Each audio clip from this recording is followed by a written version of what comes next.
Et d'une pour l'Isérois Florian Joigny qui a décroché la médaille de bronze du contre-la-montre H2 aux Jeux paralympiques. Les entraînements en Oison portent leurs fruits même s'ils ne comptent pas s'arrêter en si bon chemin.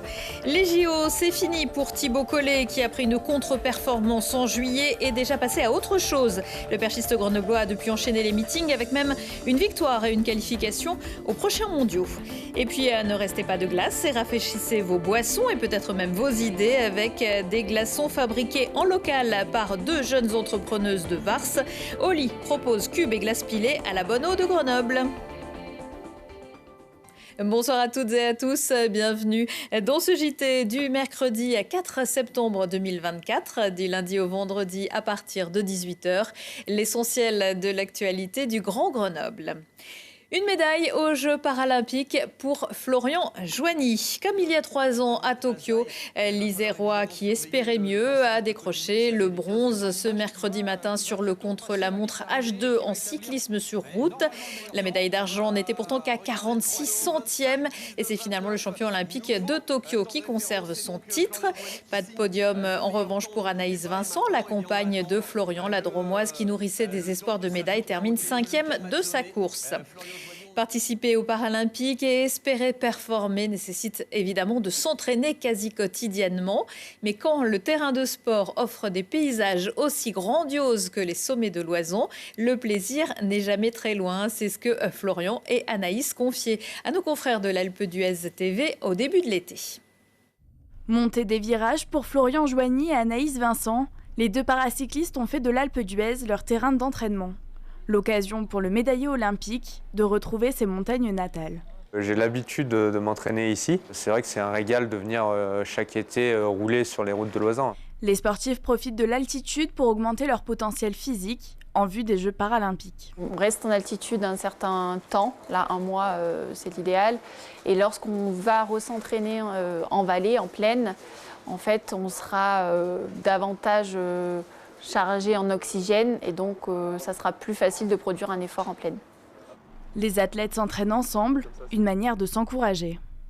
C'est quelque chose qui nous permet de garder la motivation et puis on se tire un petit peu la bourre à l'entraînement tous les jours. Donc c'est un plus et c'est une belle aventure. À l'arrivée, séance de cryothérapie pour aider la récupération. On est à moins 160, donc la peau descend tranquillement jusqu'à 13 degrés. Le froid appliqué localement calme l'inflammation des muscles. Il faut essayer de tout optimiser à côté du vélo pour récupérer au mieux et puis enchaîner les séances de la bonne manière. Tous deux sélectionnés aux Jeux paralympiques, ils partageront ensemble cette expérience. De vivre ça à deux, c'est un grand plus. Même tous les jours à l'entraînement, c'est de la motivation supplémentaire. Quand l'un va pas bien, l'autre l'aide. Donc c'est vraiment une chance.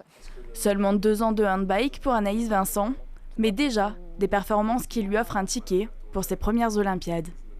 Là, j'ai envie d'y aller. C'est vrai qu'on a su les sélections tard, en tout cas pour moi. Donc je prends au fur et à mesure et j'ai cette envie-là d'y être. Triple médaillé olympique, Florian Joigny fait partie des favoris de cette édition 2024. Un statut qui engendre des attentes. La première fois, j'y allais sans savoir vraiment où j'allais. J'étais outsider et finalement j'ai réussi à décrocher une médaille d'or. Les Jeux paralympiques, c'est la course à gagner, celle que tout le monde regarde et dont tout le monde va parler.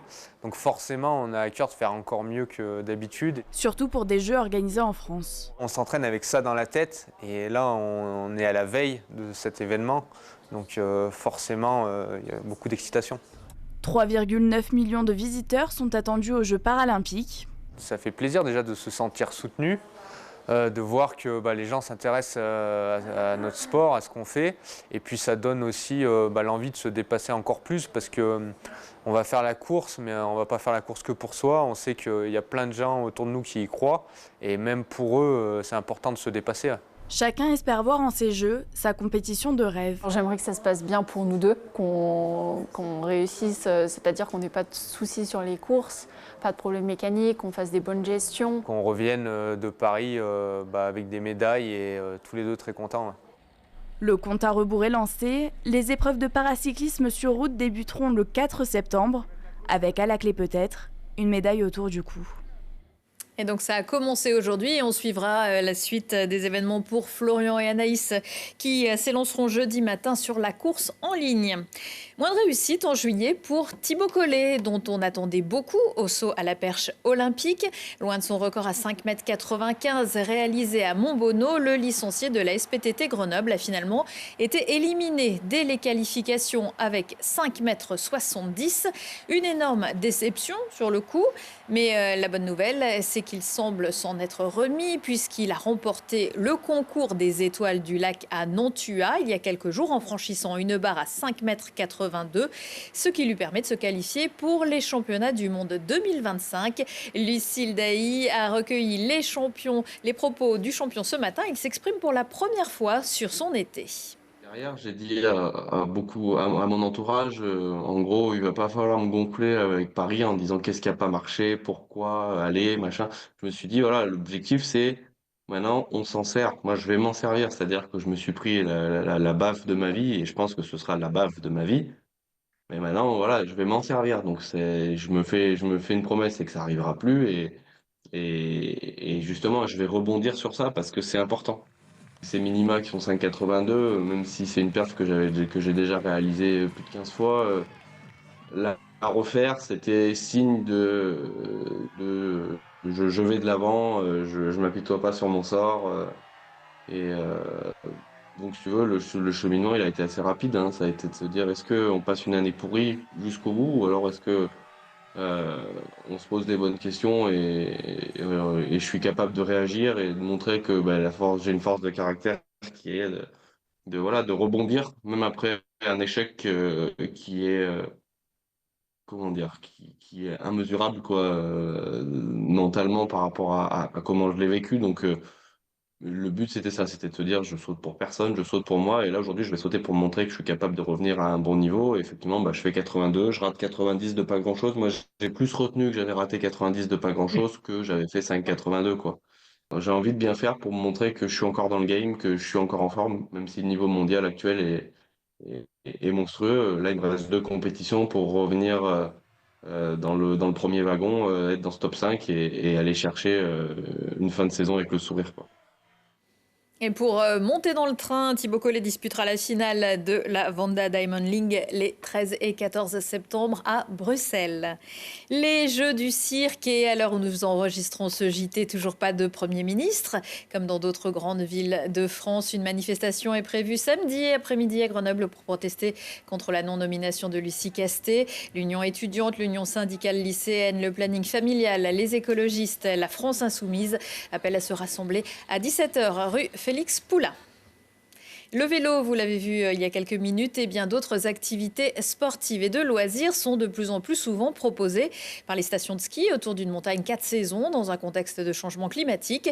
Si le sujet vous intéresse, Sciences Po Grenoble organise jeudi soir une conférence sur cette thématique en présence du préfet de Savoie, François Ravier, de Perrine Pellen, ancienne responsable marketing de Savoie-Mont-Blanc et médaillée au JO, mais aussi du président des domaines skiables de France et de responsables locaux de stations de ski.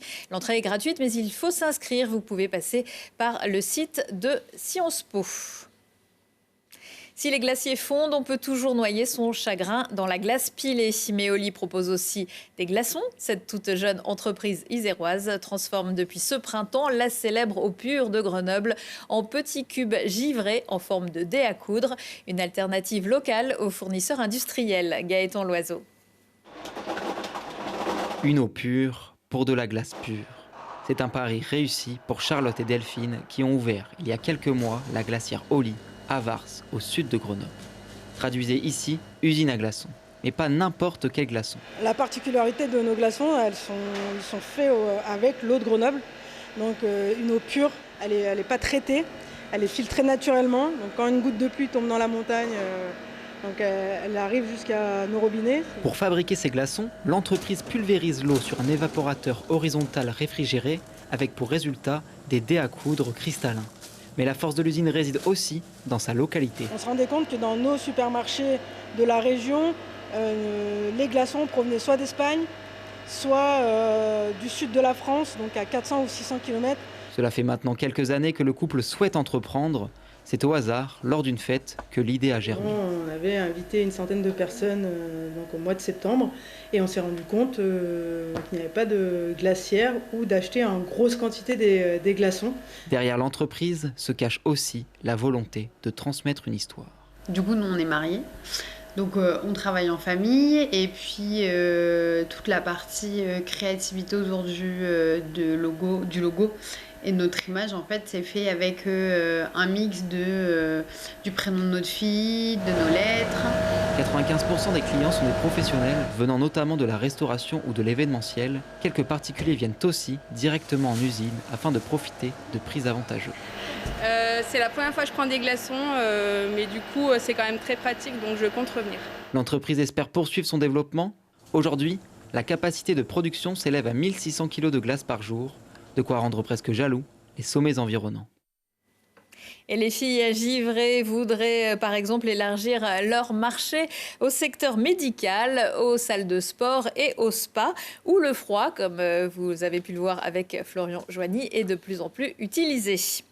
Au nom des livres, plus que quelques heures pour voter pour le nom qui apparaîtra au fronton de votre bibliothèque près de chez vous. La ville de Grenoble a prolongé la consultation jusqu'à ce jeudi. Pour celles qui sont encore attachées à un nom de quartier, elle propose de les associer à une personnalité féminine. De Mimi Minga à Abbaye-les-Bains à Louise Drevet ou les munitotionnistes à Alliance, en passant par Mafalda au Jardin de Ville, Lucie Coutaz ou Gisèle Halimi à Saint-Bruno ou encore Lucie Beau à Tesser-Malherbe. 3 choix sont proposés pour chaque lieu. Le vote est ouvert dans toutes les bibliothèques. Lady Psy, confusion intime, jeudi soir à la Basse-Cour à Grenoble. C'est un spectacle féministe, mais aussi cru et sensible à la fois. Il est d'ailleurs déconseillé aux moins de 16 ans en raison d'un contenu, disons, explicite. Le Café-Théâtre grenoblois aussi fait sa rentrée cette semaine avec le premier One Woman Show de Lady Psy, une amoureuse compulsive au cœur brisé. Retour de l'actu dans 1 heure et en replay sur télégrenoble.net. On se quitte en musique avec le dernier clip de MPL. Avec En Montgolfière, le groupe grenoblois nous propose un voyage dans les airs avec leur cher monsieur Liken. Les 5 Troublions seront aussi en concert vendredi à 18h à Bourgoin-Jallieu dans le cadre des Belles Journées. Excellente soirée à tous. Tu cherches là, on dit que dans le chant des oiseaux. Si tu as peur tu sais que dans le chant des oiseaux. Si tu cherches là, on dit que dans le chant des oiseaux. Si tu as peur